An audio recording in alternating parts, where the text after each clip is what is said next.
Libro El conflicto de los siglos, capítulo 18, Heraldos de una nueva era. Una de las verdades más solemnes y más gloriosas que revela la Biblia es la de la segunda venida de Cristo para completar la gran obra de la redención. Al pueblo peregrino de Dios, que por tanto tiempo hubo de morar en región y sombra de muerte, les dada una valiosa esperanza inspiradora de alegría con la promesa de la venida de aquel que es la resurrección y la vida, para hacer volver a su propio desterrado. La doctrina del segundo advenimiento es verdaderamente la nota tónica de las Sagradas Escrituras. Desde el día en que la primera pareja se alejara apesadumbrada del Edén, los hijos de la fe han esperado la venida del prometido que había de aniquilar el poder destructor de Satanás y volverlos a llevar al paraíso perdido. Hubo santos desde los antiguos tiempos que miraban hacia el tiempo del advenimiento glorioso del Mesías como hacia la consumación de sus esperanzas. Enoc, que se contó entre la séptima generación descendiente de los que moraran en el Edén y que por 3 siglos anduvo con Dios en la tierra, pudo contemplar desde lejos la venida del Libertador. He aquí que viene el Señor con las huestes innumerables de sus santos ángeles, para ejecutar juicios sobre todos. El patriarca Job, en la lobreguez de su aflicción, exclamaba con confianza inquebrantable: pues yo sé que mi Redentor vive y que en lo venidero ha de levantarse sobre la tierra. Aún desde mi carne he de ver a Dios, a quien yo tengo de ver por mí mismo, y mis ojos lo mirarán, y ya no como a un extraño. La venida de Cristo, que ha de inaugurar el reino de la justicia, ha inspirado los más sublimes y conmovedores acentos de los escritores sagrados. Los poetas y profetas de la Biblia hablaron de ella con ardientes palabras de fuego celestial. El salmista cantó el poder y la majestad del Rey de Israel. Desde Sión, perfección de la hermosura, ha resplandecido Dios. Vendrá nuestro Dios y no guardará silencio. Convocará a los altos cielos y a la tierra para juzgar a su pueblo. Alégrense los cielos y gócese la tierra delante de Jehová, porque viene a juzgar la tierra. Juzgará al mundo con justicia y a los pueblos con su verdad. El profeta Isaías dice: despertad y cantad vosotros que moráis en el polvo, porque como el rocío de hierba es tu rocío, y la tierra echará fuera los muertos. Vivirán tus muertos, los cadáveres de mi pueblo se levantarán. Tragado ha la muerte para siempre, y Jehová el Señor enjugará las lágrimas de sobre todas las caras, y quitará el oprobio de su pueblo de sobre toda la tierra, porque Jehová así lo ha dicho. Y se dirá en aquel día: he aquí este es nuestro Dios, le hemos esperado y él nos salvará. Este es Jehová, le hemos esperado, estaremos alegres y nos regocijaremos en su salvación. Habacuc también, arrobado en santa visión, vio la venida de Cristo. Viene Dios desde Temán y el Santo desde el monte Parán. Su gloria cubre los cielos y la tierra se llena de su alabanza. También su resplandor es como el fuego. Se para y mide la tierra, echa una mirada y hace estremecer a las naciones. Se esparcen también como polvo las montañas sempiternas, se hunden los collados eternos. Suyos son los senderos de la eternidad, para que cabalgues sobre tus caballos, sobre tus carros de salvación. Te ven las montañas y se retuercen en angustia. El abismo da su voz y levanta en alto sus manos. El sol y la luna se paran en sus moradas, a la luz de sus flechas pasan adelante el brillo de su relumbrante lanza. Sales para la salvación de tu pueblo, para la salvación de tu ungido. Cuando el Señor estuvo a punto de separarse de sus discípulos, los consoló en su aflicción, asegurándoles que volvería. No se turbe vuestro corazón. En la casa de mi Padre muchas moradas hay. Voy a prepararos el lugar. Y si yo fuere y os prepararé el lugar, vendré otra vez y os recibiré conmigo. Cuando el Hijo del Hombre vendrá en su gloria y todos los ángeles con él, entonces se sentará sobre el trono de su gloria, y delante de él serán juntadas todas las naciones. Los ángeles que estuvieron en el monte de los olivos después de la ascensión de Cristo, repitieron a los discípulos la promesa de volver que Él les hiciera. Este mismo Jesús que ha sido tomado de vosotros arriba al cielo, así vendrá del mismo modo que le habéis visto ir al cielo. Y el apóstol Pablo, hablando por inspiración, asegura: el Señor mismo descenderá del cielo con mandato soberano, con la voz del arcángel y con trompeta de Dios. El profeta de Patmos dice: he aquí que viene con las nubes y todo ojo le verá. En torno de su venida se agrupan las glorias de la restauración de todas las cosas, de la cual habló Dios por boca de sus santos profetas, que ha habido desde la antigüedad. Entonces será quebrantado el poder del mal que tanto tiempo duró. El reino del mundo vendrá a ser el reino de nuestro Señor y de su Cristo, y Él reinará para siempre jamás. Será manifestada la gloria de Jehová, y la verá toda carne juntamente. Jehová hará crecer justicia y alabanza en presencia de todas las naciones. Él será corona de gloria y diadema de hermosura para el resto de su pueblo. Entonces el reino de paz del Mesías esperado por tanto largo tiempo será establecido por toda la tierra. Jehová ha consolado a Sión, ha consolado todas sus desolaciones y ha convertido su desierto en un Edén y su soledad en jardín de Jehová. La gloria del Líbano le será dada, la hermosura del Carmelo y de Sarón. Ya no serás llamada Azuba, dejada, y tu tierra en adelante no será llamada asolamiento, sino que serás llamada Efsiba, mi deleite en ella, y tu tierra Beula, casada. De la manera que el novio se regocija sobre la novia, así tu Dios se regocijará sobre ti. La venida del Señor ha sido en todo tiempo la esperanza de sus verdaderos discípulos. La promesa que hizo el Salvador al despedirse en el Monte de los Olivos de que volvería, iluminó el porvenir para sus discípulos al llenar sus corazones de una alegría y una esperanza que las penas no podían apagar ni las pruebas disminuir. Entre los sufrimientos y las persecuciones, el aparecimiento en gloria del gran Dios y Salvador nuestro, Jesucristo, era la esperanza bienaventurada. Cuando los cristianos de Tesalónica, agobiados por el dolor, enterraban a sus amados que habían esperado vivir hasta ser testigos de la venida del Señor, Pablo, su maestro, les recordaba la resurrección que había de verificarse cuando viniese el Señor. Entonces los que hubiesen muerto en Cristo resucitarían y juntamente con los vivos serían arrebatados para recibir a Cristo en el aire. Y así dijo: estaremos siempre con el Señor. Consolaos pues los unos a los otros con estas palabras. En la peñascosa isla de Patmos, el discípulo amado oyó la promesa: ciertamente vengo en breve. Y su anhelante respuesta expresa la oración que la iglesia exhaló durante toda su peregrinación: ven, Señor Jesús. Desde la cárcel, la hoguera y el patíbulo, donde los santos y los mártires dieron testimonio de la verdad, llegan hasta nosotros a través de los siglos la expresión de su fe y esperanza. Estando seguros de la resurrección personal de Cristo y por consiguiente de la suya propia a la venida de aquel, como dice uno de estos cristianos, ellos despreciaban la muerte y la superaban. Estaban dispuestos a bajar a la tumba a fin de que pudiesen resucitar libertados. Esperaban al Señor que debía venir del cielo entre las nubes con la gloria de su Padre, trayendo para los justos el reino eterno. Los valdenses acariciaban la misma fe. Wycliffe aguardaba la aparición del Redentor como la esperanza de la Iglesia. Lutero declaró: estoy verdaderamente convencido de que el día del juicio no tardará más de 300 años.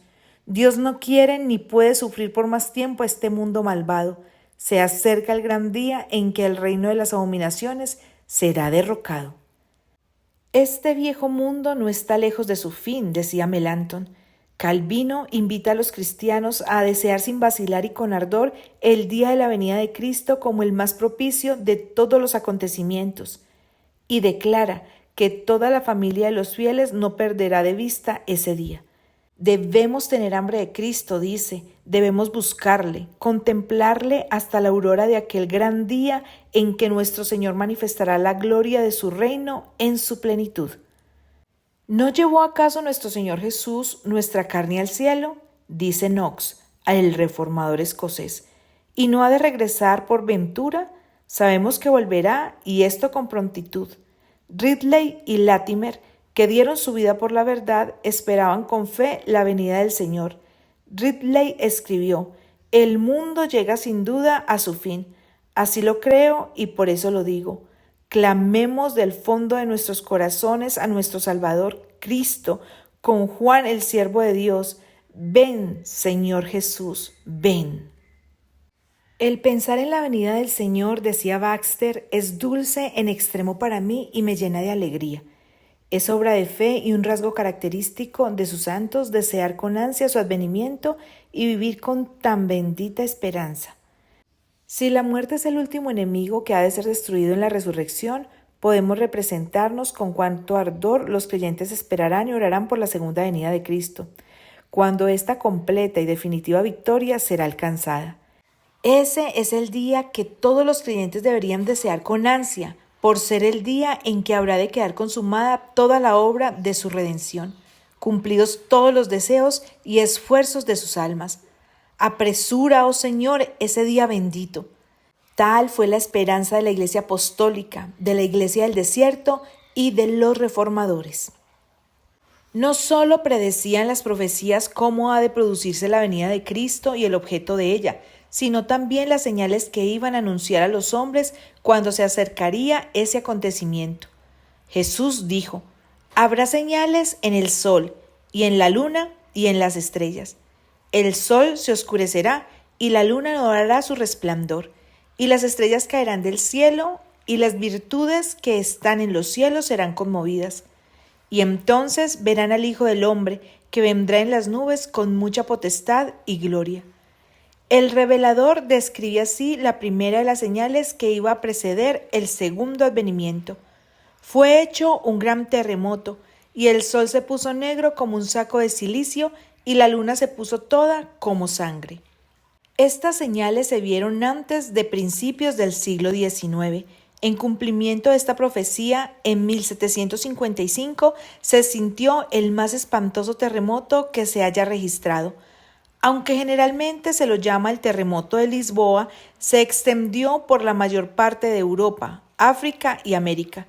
Se sintió en Groenlandia, en las Antillas, en la isla de Madeira, en Noruega, en Suecia, en Gran Bretaña e Irlanda. Abarcó por lo menos 10 millones de kilómetros cuadrados. La conmoción fue casi tan violenta en África como en Europa.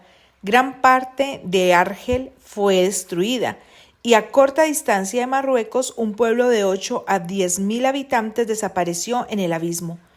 Una ola formidable barrió las costas de España y África, sumergiendo ciudades y causando inmensa desolación. Fue en España y Portugal donde la sacudida alcanzó su mayor violencia. Se dice que en Cádiz la oleada llegó a 60 pies de altura. Algunas de las montañas más importantes de Portugal fueron sacudidas hasta sus cimientos y algunas de ellas se abrieron en sus cumbres, que quedaron partidas de un modo asombroso, en tanto que trozos enormes se desprendieron sobre los valles adyacentes. Se dice que de esas montañas salieron llamaradas de fuego. En Lisboa se oyó bajo la tierra un ruido de trueno e inmediatamente después una violenta sacudida derribó la mayor parte de la ciudad. En unos 6 minutos murieron 60.000 personas. El mar se retiró primero y dejó seca la barra. Luego volvió en una ola que se elevaba hasta 50 pies sobre su nivel ordinario. Entre los sucesos extraordinarios ocurridos en Lisboa durante la catástrofe se cuenta la sumersión del nuevo malecón, construido completamente de mármol y con ingente gasto. Un gran gentío se había reunido allí en busca de un sitio fuera del alcance del derrumbe general, pero de pronto el muelle se hundió con todo el gentío que lo llenaba y ni uno de los cadáveres salió jamás a la superficie. La sacudida del terremoto fue seguida instantáneamente del hundimiento de todas las iglesias y conventos, de casi todos los grandes edificios públicos y más de la cuarta parte de las casas.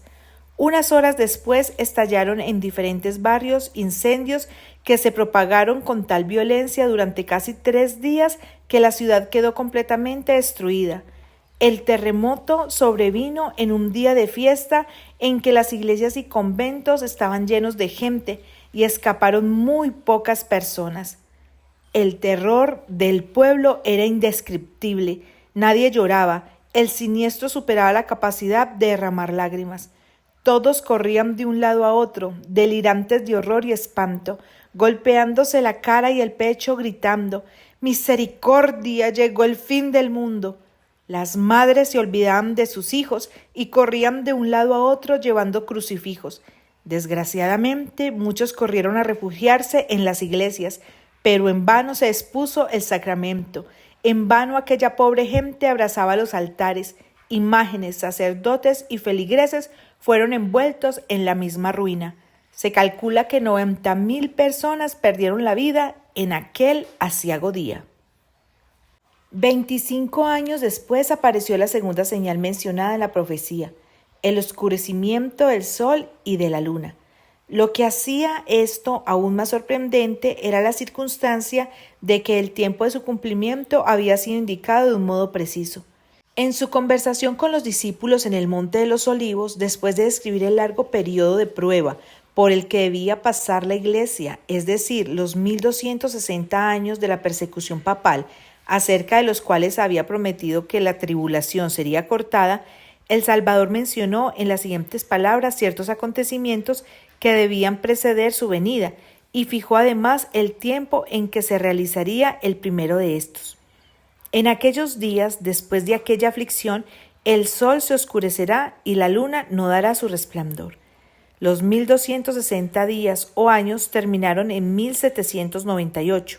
La persecución había concluido casi por completo desde hacía casi un cuarto de siglo. Después de esta persecución, según las palabras de Cristo, el sol debió oscurecerse. Pues bien, el 19 de mayo de 1780 se cumplió esta profecía.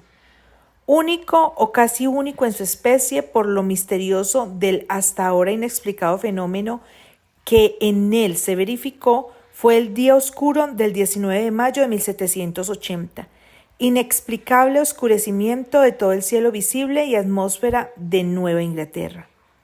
Un testigo ocular que vivía en Massachusetts describe el acontecimiento del modo siguiente: por la mañana salió el sol despejado, pero pronto se anubló. Las nubes fueron espesándose y del seno de la oscuridad que ostentaban brillaron relámpagos, se oyeron truenos y cayó un leve aguacero. A eso de las 9, las nubes se atenuaron y, revistiendo un tinte cobrizo, demudaron el aspecto del suelo, peñas y árboles al punto que no parecían ser de nuestra tierra. A los pocos minutos, un denso nubarrón negro se extendió por todo el firmamento, dejando tan solo un estrecho borde en el horizonte y haciendo tan oscuro el día como suele serlo en verano a las 9 de la noche. Temor, zozobra y terror se apoderaron gradualmente de los ánimos. Desde las puertas de sus casas las mujeres contemplaban la lóbrega escena. Los hombres volvían de las faenas del campo. El carpintero dejaba las herramientas, el herrero la fragua, el comerciante el mostrador. Los niños fueron despedidos de las escuelas y huyeron a sus casas llenos de miedo. Los caminantes hacían alto en la primera casa que encontraban. ¿Qué va a pasar?, preguntaban todos. No parecía sino que un huracán fuera a desatarse por toda la región o que el día del juicio estuviera inminente. Hubo que prender velas y la lumbre del hogar brillaba como en noche de otoño sin luna. Las aves se recogieron en sus gallineros, el ganado se juntó en sus encierros, las ranas cantaron, los pájaros entonaron sus melodías del anochecer y los murciélagos se pusieron a revolotear. Solo el hombre sabía que no había llegado la noche. El doctor N. Whitaker, pastor de la iglesia del Tabernáculo en Salem, dirigió cultos en la sala de reuniones y predicó un sermón en el cual sostuvo que la oscuridad era sobrenatural. Otras congregaciones también se reunieron en otros puntos. En todos los casos, los textos de los sermones improvisados fueron los que parecían indicar que la oscuridad concordaba con la profecía bíblica. La oscuridad alcanzó su mayor densidad poco después de las 11. En la mayor parte del país fue tanta la oscuridad durante el día que la gente no podía decir qué hora era ni por el reloj de bolsillo ni por el de pared. Tampoco pudo comer ni atender a los quehaceres de casa sin vela prendida. La extensión de esa oscuridad fue también muy notable. Se la observó al este hasta Falmouth y al oeste hasta la parte más lejana del estado de Connecticut y en la ciudad de Albany. Hacia el sur fue observada a lo largo de toda la costa y por el norte lo fue hasta donde se extendían las colonias americanas. La profunda oscuridad del día fue seguida 1 o 2 horas antes de la caída de la tarde por un aclaramiento parcial del cielo, pues apareció el sol, aunque oscurecido por una neblina negra y densa. Después de la puesta del sol, las nubes volvieron a apiñarse y oscureció muy pronto. La oscuridad de la noche no fue menos extraordinaria y terrorífica que la del día, pues no obstante ser casi tiempo de luna llena, ningún objeto se distinguía sin la ayuda de la luz artificial, la cual, vista de las casas vecinas u otros lugares distantes, parecía pasar por una oscuridad como la de Egipto, casi impenetrable para sus rayos. Un testigo ocular de la escena dice: «No pude sustraerme en aquel momento a la idea de que si todos los cuerpos luminosos del universo hubiesen quedado envueltos en impenetrable oscuridad o hubiesen dejado de existir, las tinieblas no habrían podido ser más intensas». Aunque la luna llegó aquella noche a su plenitud, no logró en lo más mínimo disipar las sombras sepulcrales. Después de medianoche desapareció la oscuridad y cuando la luna volvió a verse parecía de sangre. El 19 de mayo de 1780 figura en la historia como el día oscuro. Desde el tiempo de Moisés no se ha registrado jamás periodo alguno de oscuridad tan densa y de igual extensión y duración. La descripción de este acontecimiento que han hecho los historiadores no es más que un eco de las palabras del Señor expresadas por el profeta Joel, 2500 años antes de su cumplimiento. El sol se tornará en tinieblas y la luna en sangre, antes de que venga el día grande y espantoso de Jehová. Cristo había mandado a sus discípulos que se fijasen en las señales de su advenimiento y que se alegrasen cuando viesen las pruebas de que se acercaba. Cuando estas cosas comenzaran a hacerse, dijo: «Mirad y levantad vuestras cabezas, porque vuestra redención está cerca». Llamó la atención de sus discípulos a los árboles a punto de brotar en primavera y dijo: «Cuando ya brotan, viéndolo de vosotros mismos, entendéis que el verano está cerca. Así también vosotros, cuando viereis hacerse estas cosas, entended que está cerca el reino de Dios». Pero a medida que el espíritu de humildad y piedad fue reemplazado en la Iglesia por el orgullo y formalismo, se enfriaron el amor a Cristo y la fe en su venida. Absorbido por la mundanalidad y la búsqueda de placeres, el profeso pueblo de Dios fue quedando ciego y no vio las instrucciones del Señor referentes a las señales de su venida. La doctrina del segundo advenimiento había sido descuidada. Los pasajes de las Sagradas Escrituras que a ella se refieren fueron oscurecidos por falsas interpretaciones, hasta quedar ignorados y olvidados casi por completo. Tal fue el caso especialmente en las iglesias de los Estados Unidos de Norteamérica. La libertad y comodidad de que gozan todas las clases de la sociedad, el deseo ambicioso de riquezas y lujo que creaban una atención exclusiva a juntar dinero, la ardiente persecución de la popularidad y del poder que parecían estar al alcance de todos, indujeron a los hombres a concentrar sus intereses y esperanzas en las cosas de esta vida y a posponer para el lejano porvenir aquel solemne día en que el presente estado de cosas habrá de acabar. Cuando el Salvador dirigió la atención de sus discípulos hacia las señales de su regreso, predijo el estado de apostasía que existiría precisamente antes de su segundo advenimiento. Habría, como en los días de Noé, actividad febril en los negocios mundanos y sed de placeres, y los seres humanos iban a comprar, vender, sembrar, edificar, casarse y darse en matrimonio, olvidándose entre tanto de Dios y de la vida futura.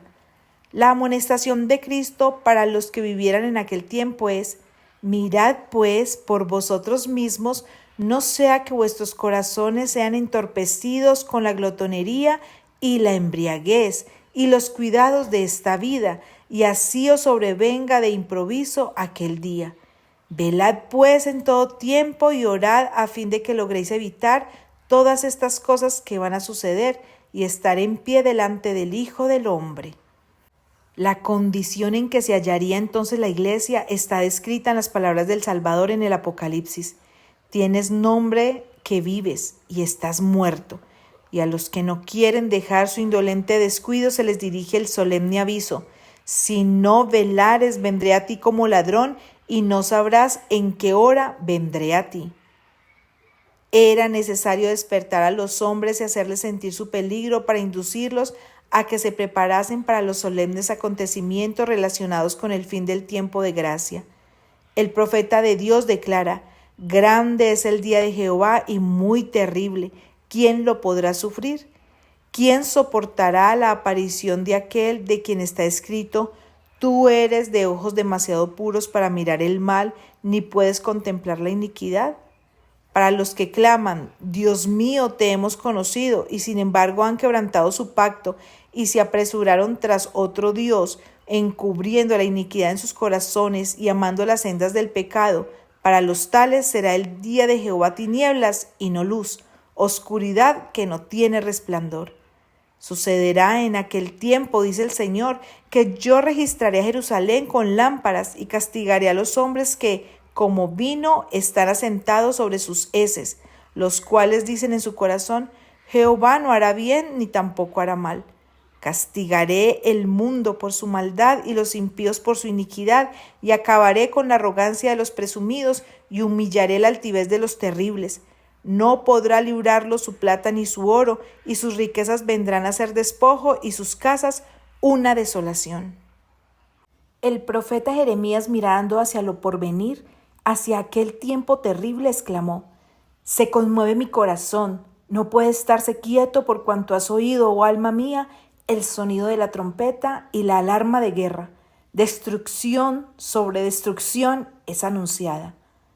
Día de ira es aquel día de apretura y de angustia, día de devastación y desolación, día de tinieblas y de espesa oscuridad, día de nubes y densas tinieblas, día de trompeta y de grito de guerra.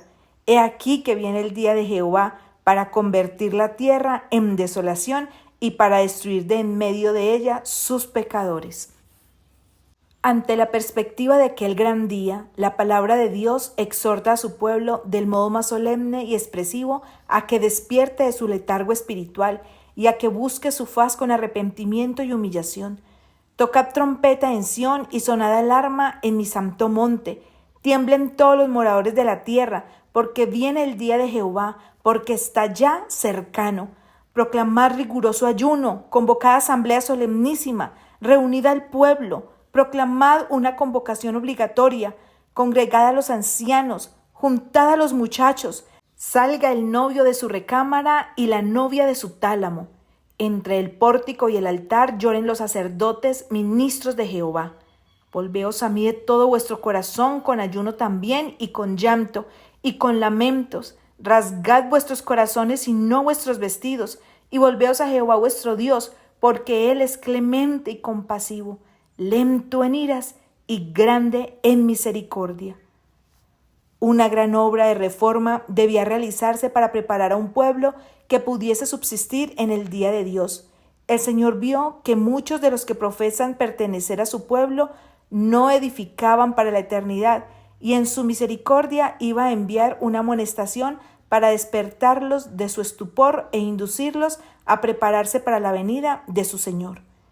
Esta amonestación nos es presentada en el capítulo 14 del Apocalipsis. En él encontramos un triple mensaje proclamado por seres celestiales y seguido inmediatamente por la venida del Hijo del Hombre para cegar la mies de la tierra. La primera de estas amonestaciones anuncia la llegada del juicio.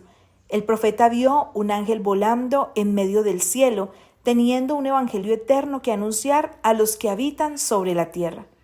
Y a cada nación y tribu y lengua y pueblo, y dice a gran voz: temed a Dios y dadle gloria, porque ha llegado la hora de su juicio, y adorad al que hizo el cielo y la tierra, y el mar y las fuentes de agua.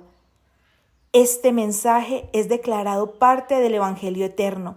La predicación del Evangelio no ha sido encargada a los ángeles, sino a los hombres. En la dirección de esta obra se han empleado ángeles santos y ellos tienen a su cargo los grandes movimientos para la salvación de los hombres. Pero la proclamación misma del Evangelio es llevada a cabo por los siervos de Cristo en la tierra. Hombres fieles, obedientes a los impulsos del Espíritu de Dios y a las enseñanzas de su palabra, iban a pregonar al mundo esta amonestación. Eran los que habían estado atentos a la firme palabra profética, la lámpara que luce en un lugar tenebroso, hasta que el día esclarezca y el lucero nazca. Habían estado buscando el conocimiento de Dios más que todos los tesoros escondidos, estimándolo más que la ganancia de plata y su rédito más que el oro puro. Y el Señor les reveló los grandes asuntos del reino. El secreto de Jehová es para los que le temen, y a ellos hará conocer su alianza. Los que llegaron a comprender esta verdad y se dedicaron a proclamarla no fueron los teólogos eruditos. Si estos hubiesen sido centinelas fieles y hubieran escudriñado las Santas Escrituras con diligencia y oración, habrían sabido qué hora era de la noche. Las profecías les habrían revelado los acontecimientos que estaban por realizarse, pero tal no fue su actitud, y fueron hombres más humildes los que proclamaron el mensaje. Jesús había dicho: «Andad entre tanto que tenéis luz, para que no os sorprendan las tinieblas». Los que se apartan de la luz que Dios les ha dado o no la procuran cuando está a su alcance, son dejados en las tinieblas. Pero el Salvador dice también: «El que me sigue no andará en tinieblas, sino que tendrá la luz de la vida». Cualquiera que con rectitud de corazón trate de hacer la voluntad de Dios, siguiendo atentamente la luz que ya le ha sido dada, recibirá aún más luz. A esa alma le será enviada alguna estrella del celestial resplandor para guiarla a la plenitud de la verdad. Cuando se produjo el primer advenimiento de Cristo, los sacerdotes y los fariseos de la ciudad santa, a quienes fueran confiados los oráculos de Dios, habrían podido discernir las señales de los tiempos y proclamar la venida del Mesías prometido. La profecía de Miqueas señalaba el lugar de su nacimiento, Miqueas 5:2. Daniel especificaba el tiempo de su advenimiento, Daniel 9:25. Dios había encomendado estas profecías a los caudillos de Israel. No tenían pues excusa por no saber que el Mesías estaba a punto de llegar y por no habérselo dicho al pueblo. Su ignorancia era resultado de culpable descuido. Los judíos estaban levantando monumentos a los profetas de Dios que habían sido muertos, mientras que con la deferencia con que trataban a los grandes de la tierra, estaban rindiendo homenaje a los siervos de Satanás. Absortos en sus luchas ambiciosas por los honores mundanos y el poder, perdieron de vista los honores divinos que el Rey de los cielos les había ofrecido. Los ancianos de Israel deberían haber estudiado con profundo y reverente interés el lugar, el tiempo, las circunstancias del mayor acontecimiento de la historia del mundo, la venida del Hijo de Dios para realizar la redención del hombre. Todo el pueblo debería haber estado velando y esperando para hallarse entre los primeros en saludar al Redentor del mundo. En vez de todo esto, vemos en Belén a dos caminantes cansados que vienen de los collados de Nazaret y que recorren toda la longitud de la angosta calle del pueblo hasta el extremo este de la ciudad, buscando en vano lugar de descanso y abrigo para la noche. Ninguna puerta se abre para recibirlos. En un miserable cobertizo para el ganado encuentran al fin un refugio, y allí fue donde nació el Salvador del mundo. Los ángeles celestiales habían visto la gloria de la cual el Hijo de Dios participaba con el Padre antes que el mundo existiese, y habían esperado con intenso interés su advenimiento en la tierra como acontecimiento del mayor gozo para todos los pueblos. Fueron escogidos ángeles para llevar las buenas nuevas a los que estaban preparados para recibirlas, y que gozosos las darían a conocer a los habitantes de la tierra. Cristo había condescendido en revestir la naturaleza humana.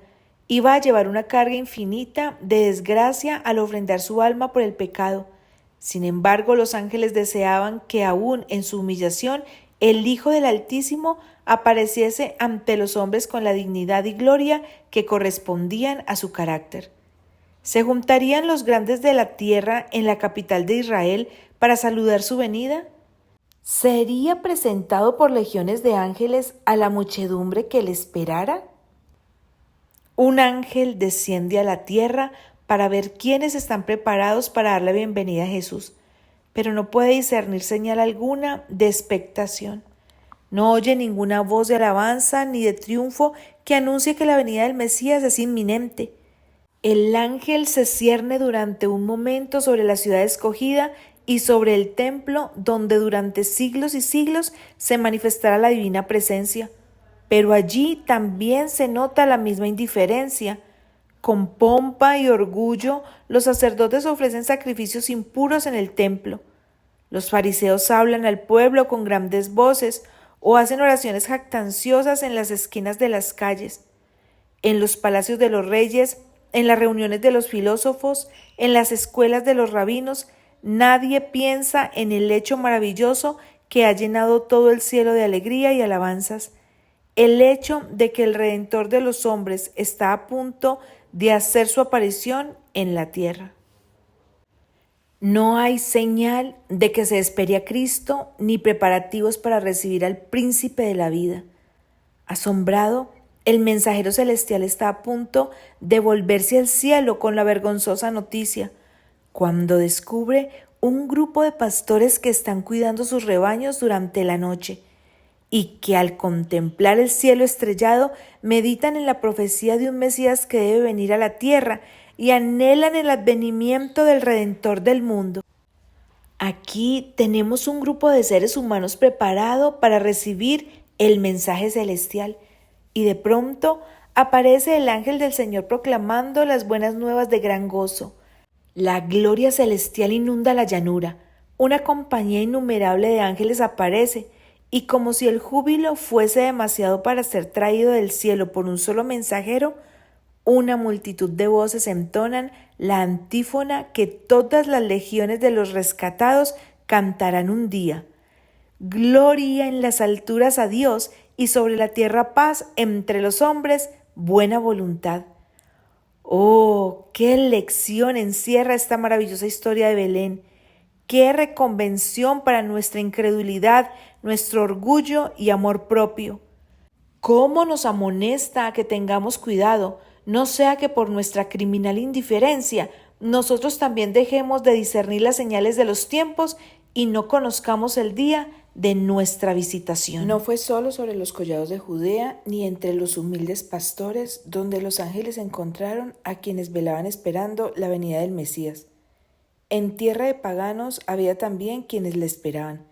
Eran sabios, ricos y nobles filósofos del Oriente. Observadores de la naturaleza, los magos habían visto a Dios en sus obras. Por las escrituras hebraicas tenían conocimiento de la estrella que debía proceder de Jacob, y con ardiente deseo esperaban la venida de aquel que sería no solo la consolación de Israel, sino una luz para iluminación de las naciones y salvación hasta los fines de la tierra. Buscaban luz y la luz del trono de Dios iluminó su senda. Mientras los sacerdotes y rabinos de Jerusalén, guardianes y expositores titulados de la verdad, quedaban envueltos en tinieblas, la estrella enviada del cielo guió a los gentiles del extranjero al lugar en que el rey acababa de nacer. Es para la salvación de los que le esperan, para lo que Cristo aparecerá la segunda vez sin pecado. Como las nuevas del nacimiento del Salvador, el mensaje del segundo advenimiento no fue confiado a los caudillos religiosos del pueblo. No habían conservado estos la unión con Dios y habían rehusado la luz divina.